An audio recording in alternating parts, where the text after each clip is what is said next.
Hello प्यारे दोस्तों, अध्यापक पात्रता परीक्षा 2025 की बाल विकास एवं शिक्षण विधि के क्रम में आज हम लोग दूसरा टॉपिक, एक नया टॉपिक देख रहे हैं। शिक्षण का सिद्धांत, प्रिंसिपल ऑफ टीचिंग देखेंगे, जो आपको आपके सिलेबस में दिया हुआ है। बहुत ही महत्वपूर्ण है। एक एक पॉइंट को हम लोग विचार करेंगे, डिस्कस करेंगे। तो बच्चों, अगर इस चैनल पे आप नए आए हो, प्लीज़ चैनल को सब्सक्राइब कर लीजिए और आपको सभी टॉपिक वाइज वीडियो पाने के लिए चैनल को सब्सक्राइब करने के बाद प्लेलिस्ट में जाएंगे। वहाँ बाल विकास एवं शिक्षण विधि का फोल्डर है, सब वीडियो आपको वहाँ पे मिल जाएंगे। तो बच्चे, देर न करते हुए वीडियो शुरू करते हैं। इसमें हम लोग क्या पढ़ेंगे? शिक्षण के सिद्धांत, अर्थ एवं भूमिका। क्या देखेंगे बच्चों? शिक्षण का सिद्धांत, अर्थ एवं भूमिका, कर के सीखने का सिद्धांत, प्रेरणा का सिद्धांत, रुचि का सिद्धांत, निश्चित उद्देश्य का सिद्धांत, नियोजन का सिद्धांत, चयन का सिद्धांत, व्यक्ति विभिन्नताओं का सिद्धांत, लोकतांत्रिक व्यवहार का सिद्धांत, जीवन से संबंध स्थापित करने का सिद्धांत, आवृत्ति का सिद्धांत, निर्माण एवं मनोरंजन का सिद्धांत, विभाजन का सिद्धांत, लघु सोपानों का। तो बच्चों, इसमें ये सब पढ़ेंगे। देखते हैं पहले भूमिका क्या है हमारा।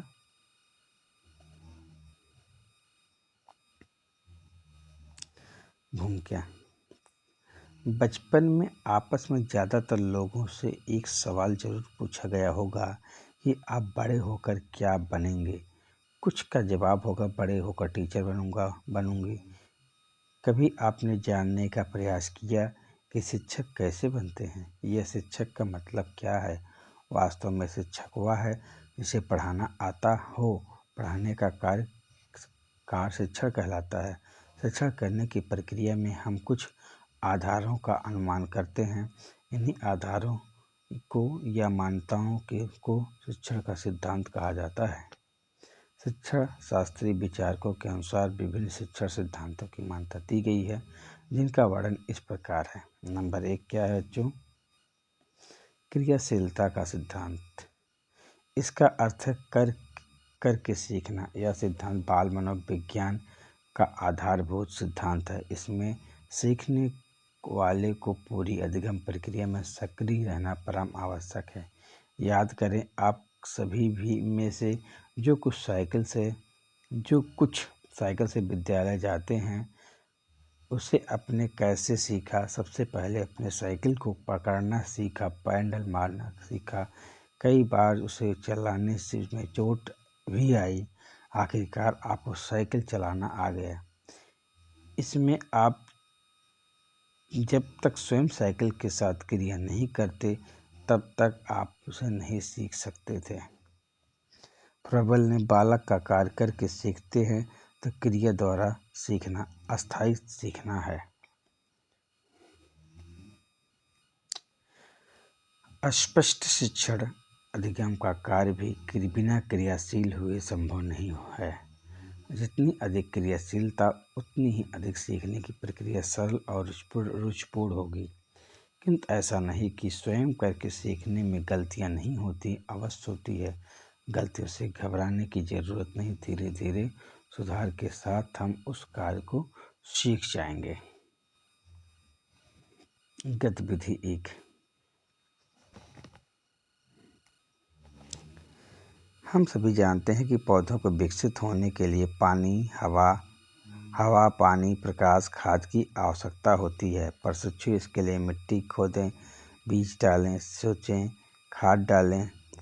खाद डालें और देखें हवा, पानी, प्रकाश का प्रयोग करके एक बीज पौधा कैसे बनता है। वास्तव में यह सिद्धांत मानव स्वभाव के अनुकूल है। जन्म से ही बालक क्रियाशील रहता है, उसे प्रत्येक अंग सक्रिय रहते हैं। इस प्रकार सीखना तभी सफल होगा जब हम प्रशिक्षुओं को ज़्यादा से ज़्यादा करके सीखने का अवसर दें और मार्गदर्शन करके उनके व्यवहार में परिवर्तन करें। क्रियाशीलता के सिद्धांत का सबसे बड़ा लाभ है कि सीखने में एकाग्रता, जो किसी भी, चाहे वह छोटा या बड़ा कार्य के लिए जरूरी हो। मॉन्टेसरी, किंडरगार्टन, डाल्टन ऐसी कुछ पद्धतियां हैं जो क्रियाशीलता पर जोर देती हैं। महात्मा गांधी द्वारा चलाई गई बेसिक योजना राष्ट्रीय पाठचर्या रूपरेखा 2005 में करके सीखने के मूलभूत सिद्धांत के रूप में मान्यता दी गई है। गतिविधि नंबर 2। मान लीजिए कि आप कक्षा में प्रतिनिधित्व छात्र हैं। मॉनिटर आपको कक्षा में भाषण की प्रतियोगिता के लिए आयोजन का दायित्व सौंपा। इस आयोजन को पूरा करने में आपने कई कार्य किए। प्रतिभागियों का आमंत्रण पत्र लिखे, सभा कक्ष तैयार किया, निर्णायकों का व्यवस्था की, खान पान तथा प्रतियोगिता का संचालन किया। इस प्रकार आयोजन का कार्य आपने करके सीख लिया। यह सत्य है, दोबारा आप पूरे आत्मविश्वास को पूर्ण करेंगे।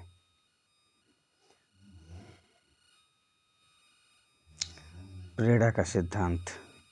मानव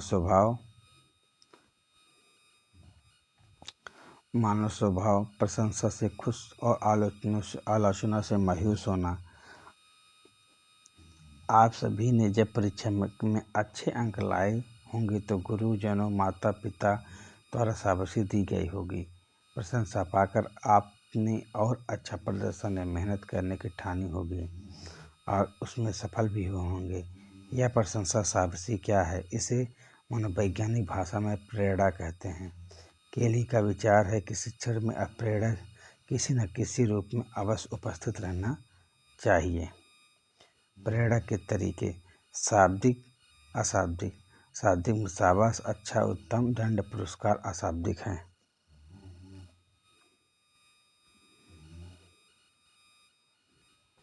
वास्तव में प्रेरणा वह प्रक्रिया है जो समस्त प्रकार के अधिगम शिक्षण को प्रारंभ करती है, जारी रखती है और पूरा होने तक चलती रहती है। शिक्षक को चाहिए कि प्रेरक तत्व द्वारा अधिगम को रुचिकर बनाए ताकि प्रभावी संप्रेषण संभव हो सके। एक बार प्रेरित होने के बाद सीखने की प्रक्रिया तीव्र हो जाती है और इसी में शिक्षण की सफलता निहित है। आप दौड़ में प्रथम स्थान पर आए, आपको ट्रॉफी मिली और आपने एक के साथ बुरा बर्ताव किया, आपको दंड मिला। दोनों के परिणाम या प्रभाव के बारे में सोचें।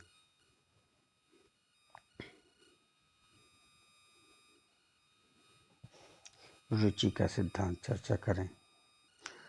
आपने संस्कृत विज्ञान विषय ही क्यों लिया? क्योंकि ये विषय आपको अच्छे लगते हैं। इसके पढ़ने समझने में आपको बोरियत नहीं होती है थी। स्पष्ट है, जिस कार्य में हमारा मन लगे यानी उसमें हमारी रुचि है। रुचि के सिद्धांत का भी सार यही है कि शिक्षण कार्य ऐसा हो, सीखने वाला उसे तन्मय होकर सीखे। शिक्षक शिक्षण सामग्री को इस तरीके से प्रस्तुत करे कि कक्षागत अनुशासन बना रहे और अधिगमकर्ता सीखने के प्रति सक्रिय रहे। आप स्वयं विचार करें। एक पाठ आपको चित्रों, मॉडलों, कहानियों के द्वारा और एक पाठ मात्र व्याख्या करके समझाया गया। कौन सा प्रभावी रहेगा? किसको आप अच्छी तरह समझ पाएंगे? जाहिर है, पहले तरीके से पढ़ाए गए यही तरीका ही रुचि का सिद्धांत है। रुचि प्रच्छन्न ध्यान है तथा ध्यान रुचि क्रियात्मक रूप है, मैडुगल ने कहा है। निश्चित उद्देश्य का सिद्धांत। अगर हम सबको यह ज्ञान न हो कि यहाँ एक साथ क्यों एकत्रित हुए हैं और क्या अर्जित करने आए हैं, तो यह केवल और केवल समय बर्बादी है। ये क्यों और क्या जवाब कि हमारी समस्त क्रियाओं का कोई न कोई मकसद होता है। उसी प्रकार शिक्षण भी एक स्वोद्देश्यपूर्ण क्रिया है। उसका लक्ष्य है अधिगमकर्ता के व्यवहार में उत्तरोत्तर सुधार। जब हम शिक्षण करते हैं तो प्रत्येक पाठ का कोई न कोई लक्ष्य होता है और उसी दिशा में शिक्षण कार्य किया जाए तो शिक्षण प्रभावी होता है। जैसे कविता को पढ़ाना है तो इसका लक्ष्य पूरा करने के लिए विषय वस्तु की योजना बनानी होगी, उसका प्रस्तुतिकरण करना होगा, अधिगम सामग्री का निर्माण एवं प्रदर्शन करना होगा, तभी कविता शिक्षण का लक्ष्य पूरा होगा और संप्रेषण गुणवत्तापरक माना जाएगा। पुनरावृत्ति करके सीखना क्रियाशीलता का मुख्य आधार है। प्रोजेक्ट डाल्टन बेसिक शिक्षा आदि पद्धति क्रियाशीलता पर आधारित है। शिक्षण में प्रेरक तत्व शामिल करने की प्रेरणा का सिद्धांत कहते हैं। पाठ्यवस्तु में एकाग्रता की रुचि का सिद्धांत पर आधारित है।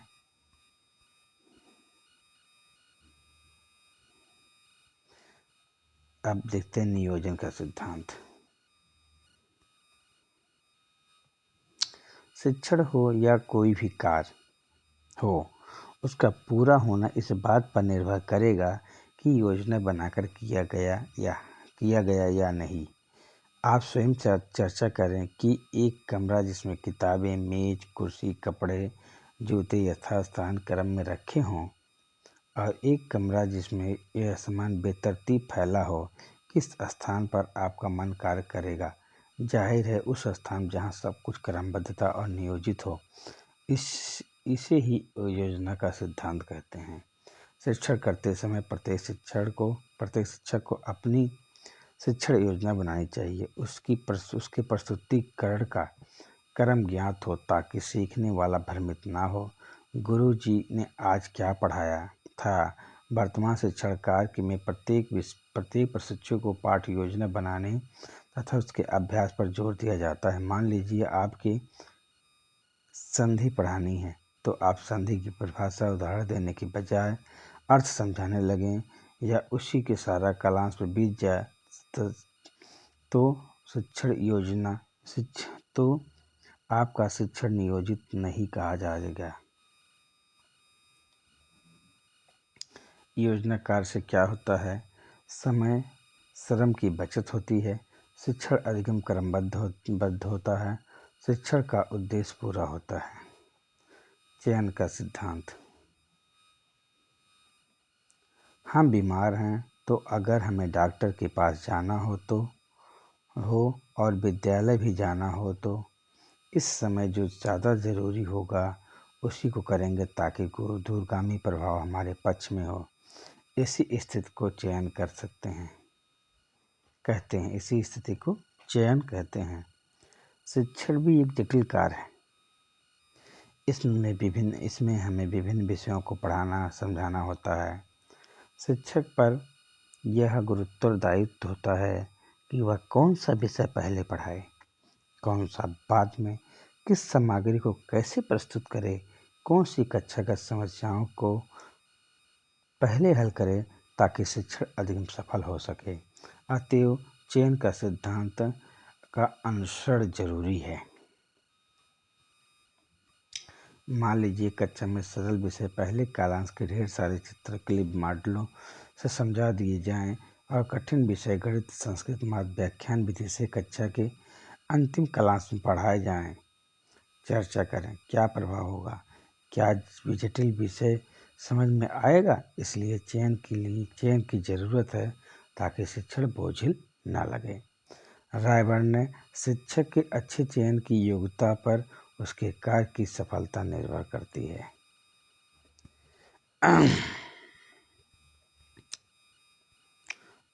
पुनरावृत्ति बिंदु। ज्ञान का स्वरूप अथाह सागर के समान है। शिक्षण में चयन जरूरी है। उद्देश्यहीन शिक्षण कभी सफल नहीं होता। चयन उद्देश्य के साथ साथ शिक्षण की योजना बनानी चाहिए। बोध प्रश्न।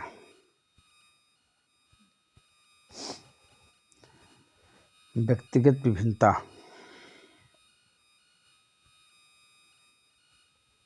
का सिद्धांत। आपने देखा होगा कुछ लोग काले कुछ गोरे होते हैं। कुछ लोग किसी तथ्य को जल्दी समझ लेते हैं, कुछ लोग देर, कुछ अपनी बात चिल्ला कर सब जगह कह देते हैं और कुछ उपयुक्त समय पर भी अपने को व्यक्त नहीं करते। आखिर ऐसा क्यों? ऐसा इसलिए हर व्यक्ति एक दूसरे से भिन्न है। उसमें कोई समानता नहीं, न रूप रंग की, न आकृति की, न बनावट में और न ही बुद्धि की। ये विभिन्नता व्यक्ति विभिन्नता कहलाती है। शिक्षण कार्य में यदि विभिन्नता यदि इस विभिन्नता को ध्यान में न रखा जाए तो अधिगम को गुणवत्ता परक नहीं कहा जा सकता। शिक्षक हमेशा व्यक्ति विभिन्नता का ख्याल रखे, उसके अनुसार शिक्षण को नियोजित करे, अन्यथा शिक्षण कुछ छात्रों की समझ में आएगा और कुछ नहीं। स्वयं चर्चा करें। हम विचार करें कि कक्षा के सभी बच्चों को एक ही गुरु ने गणित पढ़ाया, पर सभी का निष्पादन अलग अलग क्यों? लोकतांत्रिक व्यवहार का सिद्धांत। इस सिद्धांत का मूल तथ्य समानता और सहभागिता है। यदि कक्षा में कुछ विद्यार्थी शिक्षक के बहुत करीब होते हैं, कुछ से शिक्षक बिल्कुल उदासीन रहता है। जो प्रिय हैं उन्हें अनुशासन भंग पर दंड नहीं मिलता, जो प्रिय नहीं हैं उन्हें दंड का भागी होना पड़ता है। इस कक्षा को हम लोकतांत्रिक कक्षा नहीं कह सकते और न ही शिक्षक व्यवहार की समानता का व्यवहार कह सकते हैं। शिक्षक हमेशा ध्यान रखे कि वह कक्षा के सभी बच्चों का शिक्षक है। सभी के व्यवहार का परिमार्जन उसका मकसद है। सभी छात्रों के साथ समानता का व्यवहार करे। लोकतांत्रिक सिद्धांत कहलाता है कि कक्षा शिक्षण शिक्षार्थियों की सहभागिता पर आधारित हो, उनकी क्रियाशीलता से पाठ्यवस्तु पढ़ाई जाए। जीवन से संबंध स्थापित करने का सिद्धांत। शिक्षा जीवन पर्यंत चलने वाली प्रक्रिया है। शिक्षा के द्वारा ही मानव जीवन का उन्नत बनाया जा सकता है। इसलिए राष्ट्रीय पाठचर्या रूपरेखा 2005 में शिक्षा को जीवन से जोड़ने की बात पर जोर दिया गया है। शिक्षा देने का कार्य के माध्यम से होता है। शिक्षा देने का कार्य शिक्षण के माध्यम से होता है। शिक्षक को किसी भी पाठ को पढ़ाते समय उन तथ्यों पहलुओं पर ध्यान केंद्रित करना चाहिए जो विद्यार्थी को उसके जीवन की क्रिया के साथ जोड़ते हैं। यह संबंध स्थापित हो जाने पर नया ज्ञान या कौशल बालक के जीवन का अस्थायी अंग बन जाता है और वह इस ज्ञान का प्रयोग जीवन में आने वाले परिस्थितियों को सुलझाने में करता है।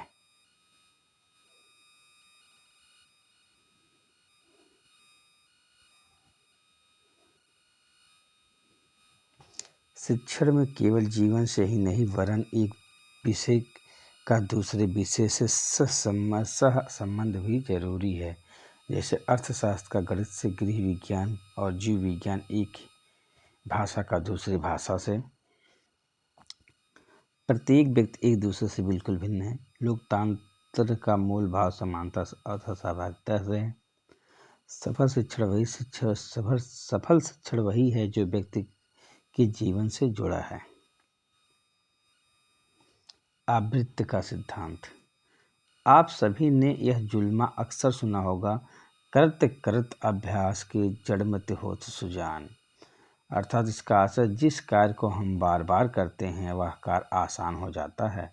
शिक्षण में जिस पाठ को तत्व को हम बार बार पढ़ते हैं उस पर हमारी पकड़ अच्छी होती है, उसमें रुचि व ध्यान भी केंद्रित होता है। आप स्वयं विचार करें कि गणित के सूत्र हो या केमिस्ट्री के समीकरण, इनका हम अगर बारंबार अभ्यास करते थे, लिखते थे तो वह हमारे लिए सरल हो जाता था और वह ज्ञान आज भी अस्थायी है। बार बार पाठ दोहराने से सीखे हुए पाठ के प्रति विस्मरण की संभावना कम हो जाती है। आवृत्ति के तरीके। गृह कार्य, मानसिक परीक्षा, छात्रों से पाठ समझाने को कहना। निर्माण व मनोरंजन के सिद्धांत से लाभ। यह सिद्धांत इस मान्यता पर आधारित है कि हम सभी में जन्मतः रचनात्मक शक्ति होती है। उसका यदि अवसर दिया जाए तो और प्रखर होती जाती है। शिक्षण में भी इस बात का ध्यान देना चाहिए कि जो भी पाठ पढ़ाना हो उसका कक्षा में सीखने वालों का सृजनात्मक क्रिया द्वारा विकसित करते हुए पढ़ाया जाए। इसके दो लाभ होंगे, वह पाठ रुचिपूर्ण होगा और अधिगमकर्ता तथा शिक्षक के मध्य अंतःक्रिया पर्याप्त अवसर मिलेगा। निर्माण व मनोरंजन की उपयोगिता। स्वतः अध्ययन का विकास, चिंतन मनन का विकास। जब तक शिक्षण कार्य मनोरंजनात्मक क्रियाएं समाहित नहीं होंगी, पढ़ने व पढ़ाने वाले दोनों पर सकारात्मक प्रभाव नहीं पड़ेगा। मान लीजिए हमें गणित में पहाड़ा सिखाना हो, तो इसे आप इस रूप में गाकर, कविता के रूप में देखकर शिक्षण को मनोरंजनात्मक बना सकते हैं कि सीखने वाला बस गणित विषय में रुचि ले। जैसे कह सकते हैं, 2 कम 2, उठो सवेरे मुँह धो लो, 2 दूना 4, बहुत न खाना आम अचार, 2 तिहाई 4, मीठी मीठी बात कह, 2 चौका 8, मेले में जाकर करके ठाट बाट। ऐसे ही आगे। विभाजन का सिद्धांत, इसे लघु सोपान का सिद्धांत भी कहा जाता है। शिक्षण स्वयं में व्यापक प्रक्रिया है। इसको सफल बनाने का सबसे सरल तरीका है इसे विभाजित करके पढ़ाया जाए। शिक्षक को चाहिए पाठ्यवस्तु को विभाजित करके सरल से कठिन की ओर अग्रसर हो, ताकि तार्किकता, क्रमबद्धता बनी रहे, संप्रेषण व्यवहारिक बना रहे। मान लीजिए आपको व्याकरण का ज्ञान देना है, तो पहले आप अक्षर का ज्ञान देंगे, शब्द बनाना सिखाएंगे, फिर वाक्य कैसे बनाए जाते हैं यह बताएंगे, तब व्याकरणिक दृष्टि से इनका प्रयोग बताएंगे। इससे क्रिया आसानी से समझी जा सकती है, समझ में आ जाएगी और शिक्षण बोझिल नहीं लगेगा।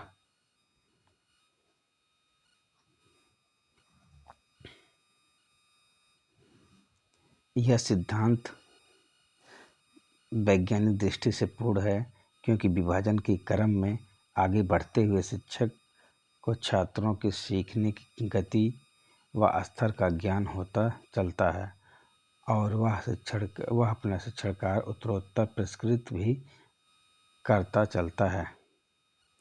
उपयुक्त चर्चा से हमने जाना, सभी सिद्धांत एक दूसरे से घनिष्ठ रूप से जुड़े हुए हैं। इनका अनुपालन सुनिश्चित करने से शिक्षण तो बेहतर होता ही है, कक्षा में भी गुणात्मक सुधार मिलने लगता है। एक तरीके से ये सिद्धांत शिक्षण प्रक्रिया को एक प्लेटफॉर्म प्रदान करता है, जिस पर चलकर सहजता से गंतव्य तक पहुंचा जा सकता है। पुनरावृत्ति, पढ़ाए गए तत्व को बार बार दोहराने से ज्ञान अस्थायी हो जाता है। मन में प्रसन्नता तो अधिगम की गति की तीव्रता होती है। खंड से पूर्ण की ओर बढ़ना मनोवैज्ञानिक है। पाठ विषय को छोटे छोटे पदों में बांटकर पढ़ाने से शिक्षण प्रभावी होता है। तो बच्चों, हम लोगों ने इस वीडियो में जो है शिक्षण का सिद्धांत देखा, जो हमारे विषय वस्तु में दिया गया है। अगर आपको विषय वस्तु नहीं पता है, यूपी टेट का सिलेबस नहीं पता है, तो पहले नंबर हमें विषय वस्तु को जानना चाहिए कि उसमें क्या क्या टॉपिक मुझे पढ़ना है। जब बच्चों टॉपिक को जानेंगे तभी तो टॉपिक को पढ़ेंगे। आपको टॉपिक को जानना है, विषय वस्तु को जानना है, चैनल को सब्सक्राइब करके प्लेलिस्ट में जाएंगे। पहला ही वीडियो आप पे इसके विषय वस्तु पर विस्तार से चर्चा किया गया है और आप देखेंगे कि आपका सभी वीडियो जो है एक एक टॉपिक को उठा करके बनाया गया है, जो आपके लिए बहुत ही हेल्पफुल साबित होगा। तो बच्चों, अगर आपको वीडियो हेल्पफुल लगा हो, प्लीज़ चैनल को सब्सक्राइब कर दीजिए, लाइक कर दीजिए, शेयर कर दीजिए। धन्यवाद प्यारे दोस्तों।